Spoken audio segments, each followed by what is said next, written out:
ಇತ್ತೀಚೆಗೆ ನಡೆದ ಪರಿಷತ್ ಚುನಾವಣೆಯಲ್ಲಿ ಬಿಜೆಪಿಯ ಶಾಸಕರು ಅಡ್ಡ ಮತದಾನ ಮಾಡಿದ್ರು. ಈ ಅಡ್ಡ ಮತದಾನದ ಬಗ್ಗೆ ಸತ್ಯಶೋಧನಾ ಸಮಿತಿ ವರದಿ ರೆಡಿಯಾಗಿದೆ. ಸಿಟಿ ರವಿ, ಮಹೇಶ್ ತೆಂಗಿನಕಾಯಿ, ಎನ್ ಮಹೇಶ್ ಈ ಸಮಿತಿಯ ವರದಿಯನ್ನ ಬಿಜೆಪಿ ರಾಜ್ಯಾಧ್ಯಕ್ಷರಿಗೆ ಕೊಟ್ಟಿದ್ದಾರೆ. 4 ದಿನಗಳ ಕಾಲ ಆಂತರಿಕ ತನಿಖೆಯನ್ನು ನಡೆಸಿ ವರದಿಯನ್ನು ಸಲ್ಲಿಕೆ ಮಾಡಲಾಗಿದೆ. ಒಟ್ಟು 3 ಪುಟಗಳ ವರದಿ ಇದು. ಈ ವರದಿಯನ್ನು ತಯಾರು ಮಾಡಿ ಸೀಲ್ಡ್ ಕವರ್ನಲ್ಲಿ ಸಲ್ಲಿಕೆ ಮಾಡಲಾಗಿದೆ. ಬಿಜೆಪಿಯಲ್ಲಿ 3 ಅಡ್ಡ ಮತದಾನ ಮಾಡಿದ್ದಾರೆ. ಒಬ್ಬರ ಮತ ಅಸಿಂಧು ಆಗಿದೆ. ಅಡ್ಡ ಮತ ಬಗ್ಗೆ ಶಾಸಕರ ಹೆಸರನ್ನ ಈ ರಿಪೋರ್ಟ್ನಲ್ಲಿ ಉಲ್ಲೇಖಿಸಿಲ್ಲ ಎನ್ನಲಾಗ್ತಾ ಇದೆ. ಅಡ್ಡ ಮತಗಳ ಸಂಖ್ಯೆ ಮಾತ್ರ ಉಲ್ಲೇಖಿಸಿ ವರದಿಯನ್ನ ಸಲ್ಲಿಕೆ ಮಾಡಿರುವ ಸಾಧ್ಯತೆ ಇದೆ. ಅನುಮಾನ ಇರುವ ಶಾಸಕರ ಮೇಲೆ ನಿಗಾ ಇಡೋಕೆ ಸಮಿತಿ ಶಿಫಾರಸನ್ನು ಕೂಡ ಮಾಡಿದೆ. ಬಿಜೆಪಿಯಲ್ಲಿ ಆಗಿರುವಂಥ ಅಡ್ಡ ಮತದಾನ ಬಿಜೆಪಿ ಶಾಸಕರು ಮಾಡಿದ್ದು. ಇದಕ್ಕಾಗಿ ಸತ್ಯಶೋಧನಾ ವರದಿಯನ್ನ ರಚನೆ ಮಾಡಲಾಯಿತು. ಎನ್ ಮಹೇಶ್, ಸಿಟಿ ರವಿ, ಮಹೇಶ್ ತೆಂಗಿನಕಾಯಿ ಈ ಸಮಿತಿಯಲ್ಲಿ ಇದ್ರು. ಸದ್ಯ ರಿಪೋರ್ಟ್ ರೆಡಿ ಆಗಿದೆ. 3 ಪುಟಗಳ ವರದಿ ಇದು. ಬಿಜೆಪಿ ರಾಜ್ಯಾಧ್ಯಕ್ಷ BY ವಿಜೇಂದ್ರ ಕೈಗೆ ವರದಿ ಹಸ್ತಾಂತರ ಆಗಿರೋ ದೃಶ್ಯಗಳನ್ನ ನೋಡ್ತಾ ಇರಬಹುದು. ಇನ್ನೊಂದು ಕಡೆಯಲ್ಲಿ ಈ ರಿಪೋರ್ಟ್ನಲ್ಲಿ ಅಡ್ಡ ಮತದಾನ ಮಾಡಿದ ಶಾಸಕರ ಹೆಸರಿಲ್ಲ ಎನ್ನಲಾಗ್ತಾ ಇದೆ. ಯಾಕೆ ಅವರ ಹೆಸರನ್ನ ಹಾಕಿಲ್ಲ ಅಥವಾ ಅವ್ರ ಮೇಲೆ ನಿಗಾ ಇಡುವಂಥ ಕೆಲಸವನ್ನ ಇಲ್ಲಿ ಬಿಜೆಪಿ ಪಕ್ಷ ಮಾಡ್ತಾ ಇದೆಯಾ? ಒಟ್ಟಿನಲ್ಲಿ ಅಡ್ಡ ಮತದಾನ ವಿಚಾರವಾಗಿ ದೊಡ್ಡ ಮಟ್ಟದ ಕ್ರಮ ಕೈಗೊಳ್ಳುವಂಥ ನಿರೀಕ್ಷೆ ಹೈಕಮಾಂಡ್ ನಾಯಕರಿಂದಲೂ ಕೂಡ ಇದೆ ಎನ್ನಲಾಗ್ತಾ ಇದೆ. ಬಟ್ ಈ ಅಡ್ಡ ಮತದಾನ ಮಾಡಿದ ಶಾಸಕರ ಕುರಿತಂತೆ ಮಾಹಿತಿ ಹೊರಬರಬಹುದಾ? ಸದ್ಯಕ್ಕಿರುವ ಪ್ರಶ್ನೆ ಇದು.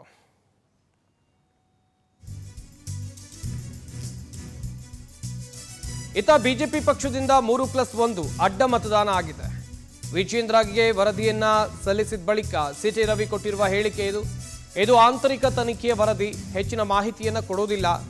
NDAಯಿಂದ 12 ಮತಗಳು ಅಡ್ಡ ಮತಗಳ ಆಗಿವೆ. ಬಿಜೆಪಿಯಿಂದ 3 ಅಡ್ಡ ಮತ, 1 ಅಸಿಂಧು ಆಗಿದೆ.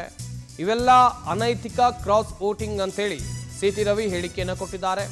ಸಾಂದರ್ಭಿಕ ಸಾಕ್ಷ್ಯ ಪರಿಗಣಿಸಿ ವರದಿಯನ್ನ ಕೊಟ್ಟಿದ್ದೇವೆ. ಸತ್ಯಶೋಧನಾ ಸಮಿತಿ ಮುಖ್ಯಸ್ಥ ಸಿಟಿ ರವಿ ಹೇಳಿಕೆಯನ್ನ ಕೊಟ್ಟಿರೋದು.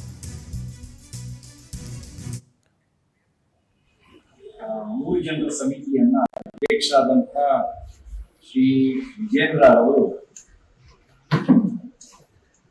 ವಿಧಾನ ಪರಿಷತ್ತಿನ ಚುನಾವಣೆ ಸಂದರ್ಭದಲ್ಲಿ ಅಡ್ಡ ಮತದಾನ ಆಗಿರುವ ಕುರಿತಾಗಿ ಆಂತರಿಕ ಸತ್ಯಶೋಧನೆ ಮಾಡಲಿಕ್ಕೆ ಅಂತೇಳಿ ನನ್ನನ್ನು ಒಳಗೊಂಡಂತೆ ನಮ್ಮ ಬಿಜೆಪಿಯ ರಾಜ್ಯ ಉಪಾಧ್ಯಕ್ಷರಾದಂಥ ಎನ್ ಮಹೇಶ್ ಅವರು, ಹಿಂದೆ ನಿಕಟಪೂರ್ವ ಪ್ರಧಾನ ಕಾರ್ಯದರ್ಶಿಗಳು, ಈಗ ಶಾಸಕರಾಗಿರ್ತಕ್ಕಂಥ ಮಹೇಶ್ ತೆಂಗಿನಕಾಯಿ ಅವರ 3 ಜನರ ಸಮಿತಿಯನ್ನ ಮಾಡಿದ್ರು. ಅವರಿಗೆ ನಮ್ಗೆ ಹೇಳಿದ್ರು, ಆದಷ್ಟು ಬೇಗ ನೀವು ಆಂತರಿಕವಾಗಿ ತನಿಖೆ ನಡೆಸಿ ವರದಿಯನ್ನು ಕೊಡಿ ಅಂತ ಮಾಹಿತಿ ಕೊಡ್ತಾರೆ ನಮ್ಮ ಪೊಲಿಟಿಕಲ್ ಬ್ಯೂರೋ ಹೆಡ್ ರಾಘವೇಂದ್ರ. ದೂರವಾಣಿ ಸಂಪರ್ಕದಲ್ಲಿ ಜಾಯ್ನ್ ಆಗ್ತಾ ಇದ್ದಾರೆ. ರಾಘವೇಂದ್ರ, ಈಗಾಗಲೇ ವರದಿ ರೆಡಿಯಾಗಿ ಬಿಜೆಪಿ ರಾಜ್ಯಾಧ್ಯಕ್ಷರ ಕೈ ಸೇರಿದೆ. ಬಟ್ ಅಡ್ಡ ಮತದಾನ ಮಾಡಿದ ಶಾಸಕರ ಹೆಸರು ಈ ರಿಪೋರ್ಟ್ನಲ್ಲಿ ಇಲ್ಲ ಎನ್ನಲಾಗ್ತಾ ಇದೆ. ಕಾರಣ ಏನು? ಶಿವಕುಮಾರ್, ಪ್ರಮುಖವಾಗಿ ಏನು ಪರಿಷತ್ನಲ್ಲಿ ನಡೆದಿರ್ತಕ್ಕಂತಹ ಅಡ್ಡ ಮತದಾನದ ಪ್ರಕರಣಕ್ಕೆ ಸಂಬಂಧಪಟ್ಟಂತೆ ಇವತ್ತು ಸಿಟಿ ರವಿ ಅವರ ತ್ರಿಸದಸ್ಯ ಸಮಿತಿ ಒಂದು ವರದಿಯನ್ನ ರಾಜ್ಯಾಧ್ಯಕ್ಷ ವಿಜೇಂದ್ರ ಅವರಿಗೆ ಕೊಟ್ಟಿರ್ತಕ್ಕಂಥದ್ದು.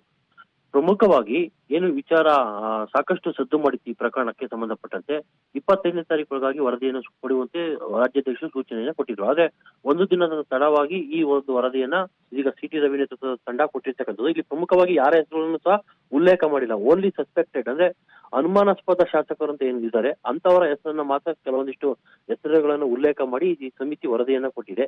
ಏನಕ್ಕೆ ಅಡ್ಡ ಮತದಾನ ಆಗಿದೆ ಅನ್ನೋದ್ರ ಬಗ್ಗೆಯೂ ಸಹ ಕ್ರಾಸ್ ಕ್ವಶನ್ ಅನ್ನ ಮಾಡಿರ್ತಕ್ಕಂಥ ಸಮಿತಿ ಎಲ್ಲವನ್ನೂ ಸಹ ಸವಿವರವಾಗಿ ಒಂದು ಆಂತರಿಕ ವರದಿಯನ್ನ ಕೊಟ್ಟಿರ್ತಕ್ಕಂಥ. ಹೀಗಾಗಿ ಯಾವುದೇ ರೀತಿಯ ಒಂದು ಬಹಿರಂಗವಾದ ಒಂದು ಹೇಳಿಕೆಗಳನ್ನು ಯಾರು ಸಹ ಕೊಡ್ತಾ ಇಲ್ಲ. ಯಾಕಂದ್ರೆ ಇದು ಒಂದು ಆಂತರಿಕ ವರದಿ. ಜೊತೆಗೆ ಏನು ಬಿಜೆಪಿ ಪಕ್ಷದೊಳಗೆ ಈ ಒಂದು ಹೆಸರುಗಳು ಬಹಿರಂಗವಾದ ಅಲ್ಲಿ ದೊಡ್ಡ ಮಟ್ಟದ ಸಮಸ್ಯೆ ಆಗುತ್ತೆ ಅನ್ನೋದು ಸಹ ರಾಜ್ಯಾಧ್ಯಕ್ಷರಿಗೂ ಗೊತ್ತು, ಸಿಟಿ ರವಿ ಅವರಿಗೂ ಗೊತ್ತು. ಹೀಗಾಗಿ ಈ ವರದಿಯನ್ನ ಗುಪ್ತವಾಗಿ ಇದೀಗ ರಾಜ್ಯಾಧ್ಯಕ್ಷರಿಗೆ ಕೊಟ್ಟಿರ್ತಕ್ಕಂಥದ್ದು. ರಾಜ್ಯಾಧ್ಯಕ್ಷರು ಅದನ್ನ ರಾಷ್ಟ್ರೀಯ ಮುಖಂಡರಿಗೆ ತಲುಪಿಸ್ತಾರೆ. ಆ ರಾಷ್ಟ್ರೀಯ ಮುಖಂಡರು ಯಾವ ರೀತಿ ಕ್ರಮವನ್ನ ಕೈಗೊಳ್ತಾರೆ, ಜೊತೆಗೆ ಅವರು ಕ್ರಾಸ್ ಎಕ್ಸಾಮಿನೇಷನ್ ಏನಾದ್ರು ಆ ಶಾಸಕರ ವಿರುದ್ಧ ಮಾಡ್ತಾರ ಅನ್ನೋದ್ರ ಬಗ್ಗೆ ಸಹ ಇದೀಗ ಕುತೂಹಲ ಹುಟ್ಟಿ ಹಾಕಿತ್ತು. ಒಟ್ಟಿನಲ್ಲಿ ಬಿಜೆಪಿಯಿಂದ 4, JDS ಇಂದ 8, ಒಟ್ಟು NDA ಕೂಟದಿಂದ ಒಟ್ಟು 12 ಮತಗಳು ಅಡ್ಡ ಮತದಾನವಾಗಿರ್ತಕ್ಕಂಥದ್ದು ಈ ಒಂದು ವರದಿಯಲ್ಲಿ ಬಹಿರಂಗವಾಗಿರ್ತಕ್ಕಂಥದ್ದು.